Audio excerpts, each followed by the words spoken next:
Computer নলেজের একটি নতুন ভিডিওতে সবাইকে জানাই স্বাগতম। আজকে আমরা উইন্ডোজ 11 এর টপ 5টা নতুন ফিচার্স সম্পর্কে কিন্তু আলোচনা করব, যা তোমার কাজের গতিকে অনেকটাই কিন্তু দ্রুত করে তুলবে। উইন্ডোজ 11 এক প্রকার তুমি বলতে পারো ইউজার ফ্রেন্ডলি কিন্তু করে তুলেছে, অর্থাৎ এমন কিছু কিছু কাজ যেগুলো তোমার কাজ করার জন্য থার্ড পার্টি সফটওয়্যার ব্যবহার করতে হতো, সেটা কিন্তু উইন্ডোজ 11 এর মধ্যে কিন্তু চলে এসেছে। এরকম 5টা মোট ফিচার্স নিয়ে আজকে কিন্তু আমরা আলোচনা করব। যেমন প্রথম ফিচার্স কি দেখো, সাপোজ আমাদের কাছে কোনো একটা টেক্সট আছে, অর্থাৎ ছবি আছে। এবার আমাদের অনেক সময় দরকার পড়ে কি ওই ছবি থেকে টেক্সটটাকে বের করে আনার দরকার পড়ে। এর সময় আমরা ব্যবহার করি কি বিভিন্ন রকম থার্ড পার্টি সফটওয়্যার বা অনলাইন ওয়েবসাইটস ব্যবহার করে থাকি, যেখান থেকে কোনো ছবি থেকে আমরা টেক্সটটাকে বের করে আনতে পারি। কিন্তু এখন থেকে আর কিন্তু ওটার প্রয়োজন পড়বে না, কারণ উইন্ডোজ 11 এর মধ্যে এমন একটা ফিচার এসেছে যার সাহায্যে তুমি কিন্তু কোনো ফটো বা ভিডিও থেকে টেক্সটকে কিন্তু কপি করে আনতে পারবে ডাইরেক্টলি, কোনো রকম থার্ড পার্টি সফটওয়্যারকে ব্যবহার না করে। তার জন্য দেখো আমি সরাসরি চলে গেলাম কোনো একটা টেক্সটের গায়ে। যেমন ধরো সাপোজ আমাদের কাছে এই ধরো টেক্সটটা দেওয়া রয়েছে। এবার দেখো এই যে টেক্সটটা দেওয়া রয়েছে, এই টেক্সটটার আমি সাপোজ ধরো চাইছি মানে অ্যাকচুয়ালি এই যে ফটোটা দেওয়া রয়েছে, এই ফটোটা আমি ধরো চাইছি টেক্সটটাকে বের করে আনবো। এবার এটা বের করে আনার জন্য আমাদের কাছে কিন্তু অনেক রকম অনলাইন ওয়েবসাইটস অর্থাৎ থার্ড পার্টি ওয়েবসাইটস কিন্তু ব্যবহার করতে হতো, কিন্তু এখন থেকে এটা কিন্তু প্রয়োজন পড়বে না। তুমি যদি উইন্ডোজ 11 ব্যবহার করে থাকো, তাহলে ওই উইন্ডোজের মধ্যে কিন্তু একটা কিন্তু খুব ইন্টারেস্টিং নতুন কিন্তু ফিচার্স রয়েছে, যেটা হচ্ছে কি স্নিপিং টুল। তো আমি স্নিপিং টুলটাকে ওপেন করব কি করে, Windows shift plus S press করবে। Windows key shift plus S press করে দেখবে তোমাদের কাছে এরকম একটা অপশন খুলে যাচ্ছে। এখান থেকে তোমরা এই কোণে আসবে, কোণে আসার পর কি করবে, রেক্ট্যাঙ্গেল নেবে। রেক্ট্যাঙ্গেল নেবার পরে তোমরা যে ফটো থেকে টেক্সটটাকে বের করতে চাইছো, তুমি এটাকে পুরোটাকে সিলেক্ট করে নেবে। সিলেক্ট করলাম, সিলেক্ট করার পর ছেড়ে দিলাম। এরপর তোমরা কি করবে, এইখানে যে বেল আইকন রয়েছে কোণের দিকে করে নোটিফিকেশন এরিয়াতে, এখানে তোমরা যাবে। এখানে যাওয়ার পর তোমরা দেখতে পাবে তোমাদের স্ক্রিনশটটা, তো স্ক্রিনশটে চলে আসবে। স্ক্রিনশট আসার পরে দেখো এই যে স্নিপিং টুলের যে একটা নতুন যে অ্যাপ ওপেন হয়ে গেল, এর মধ্যে তোমরা দেখতে পাবে কোণের দিক করে দেওয়া রয়েছে দেখো টেক্সট অ্যাকশন। এই টেক্সট অ্যাকশনে ক্লিক করার পর সঙ্গে সঙ্গে দেখবে তোমাদের কাছে টেক্সট থেকে অর্থাৎ ছবি থেকে দেখবে টেক্সটটা দেখো কপি হয়ে অলরেডি হয়ে গেছে। তুমি এখানে কপি টেক্সট অল টেক্সট মারো, এখান থেকে দেখো সবগুলো দেখো টেক্সট কিন্তু কপি হয়ে গেছে। তাহলে এবার থেকে তোমাদের কিন্তু কোনো থার্ড পার্টি সফটওয়্যার কিন্তু ব্যবহার করতে হবে না। এরপরে আমরা সেকেন্ড টপিকে যাই। সেকেন্ড টপিক হচ্ছে কি, আমাদের অনেক সময় দরকার পড়ে একটা স্ক্রিন রেকর্ডিং এর, অর্থাৎ স্ক্রিন রেকর্ডিং করব, কিন্তু স্ক্রিন রেকর্ডিং করতে গেলে আমাদের অনেক থার্ড পার্টি সফটওয়্যারকে ব্যবহার করতে হয়। তার জন্য ওটা কিন্তু ইনবিল্ট একটা কিন্তু সফটওয়্যার চলে এসেছে। সেম ভাবে control shift plus S press করে দিলে আসবে কি স্নিপিং টুল। স্নিপিং টুলের মধ্যে এরপরে আসবে যে ভিডিও আইকনটা রয়েছে, ভিডিও আইকনে ক্লিক করবে।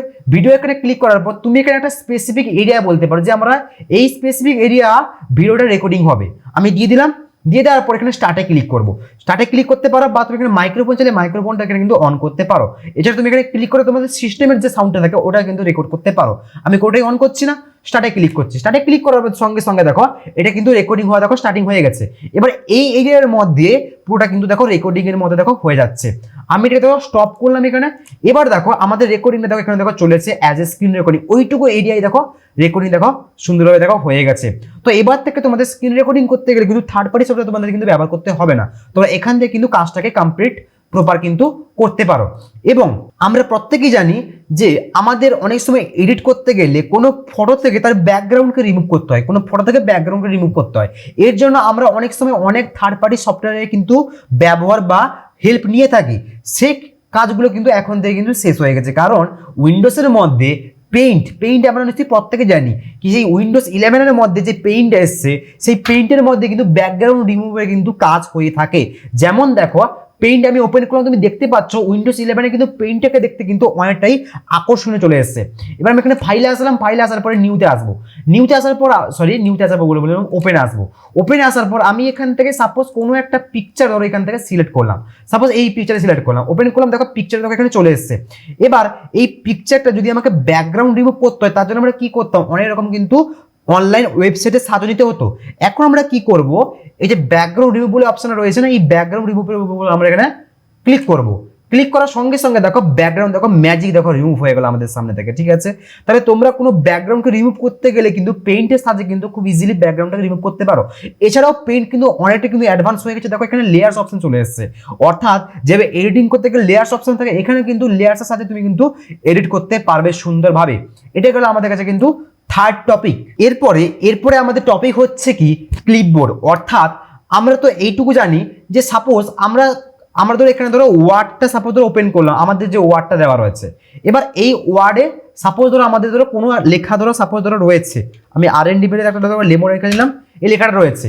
এবার আমাদের কি হয়, এই পেজ থেকে সাপোজ একটা ধরো নতুন সিটে আমাদের কি করতে হবে, লেখাগুলো নিতে হবে। তাহলে আমরা কি করে দেখি, কপি করে থেকে এখানে আসি, আবার এখানে আসার পর এখানে আসলাম, এটাকে সাপোজ ধরো কপি করলাম, কপি করার পর আবার এখানে আসবো, এখানে আসার পর এটাকে আবার পেস্ট করলাম, এটাকে আমাদের বারবার করতে হয়। আবার ধরো সেকেন্ড কোনো লেখা নেব, এখানে আসবো, এখানে আসার পর এটাকে আবার কপি করলাম, কপি করার পরে এখানে আসলাম, এখানে আসার পর এটাকে আবার দেখো পেস্ট করবো। এবার বারবার কপি পেস্ট করতে হচ্ছে। এছাড়া কোনো ছবি যদি কপি করতে চাই, সাপোজ আমি এখানে আসলাম, সাপোজ ধরো আমি ধরো এখানে আসলাম, এখান থেকে ধরো কোনো একটা ছবি আমি কপি করলাম, এই কপি করে আমি এটাকে এইখানে রাখতে চাইছি, এটা কিন্তু অনেকক্ষণ সময় নেয়।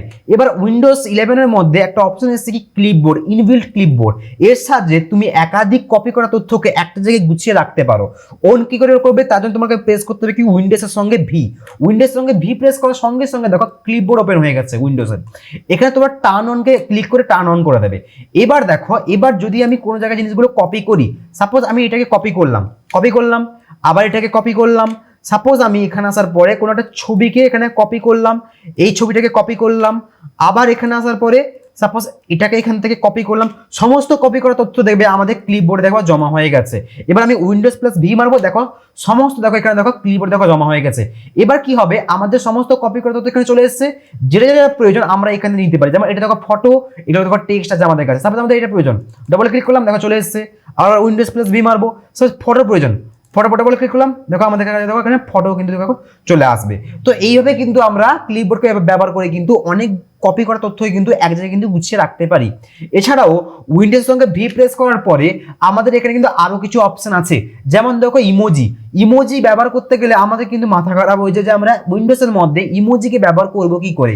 তার জন্য তুমি উইন্ডোজ প্লাস ভি মারবে, দেখো উইন্ডোজে দেখো এখানে দেখো ইমোজি অপশন চলে এসেছে, অনেকগুলো দেখো ইমোজি রয়েছে এখানে, এখানে দেখো অনেকগুলো ইমোজি রয়েছে, এখানে দেখো জিআইএফ এখানে কিন্তু রয়েছে, বিভিন্ন ইমোজি দেখো এখানে দেওয়া রয়েছে। তুমি এখান থেকে যে কোনো ইমোজি ব্যবহার করতে পারো, এখানে ক্লিক করে দেখো সুন্দরভাবে দেখো ইমোজি দেখো এখানে ব্যবহার কিন্তু হয়ে যাচ্ছে। তো এতগুলো হচ্ছে উইন্ডোজের নতুন নতুন শর্টকাট, নতুন নতুন ফিচার্স, যার সাহায্যে তুমি কিন্তু তোমাদের কাজগুলো কিন্তু অনেকটাই কিন্তু হেল্প করবে। কারণ এই সমস্ত কাজ করতে গেলে আমাদের কিন্তু থার্ড পার্টি সফটওয়্যার কিন্তু ব্যবহার করতে হতো, কিন্তু এটা কিন্তু আমাদের অনেকটা কাজকে স্পিড করে দিচ্ছে।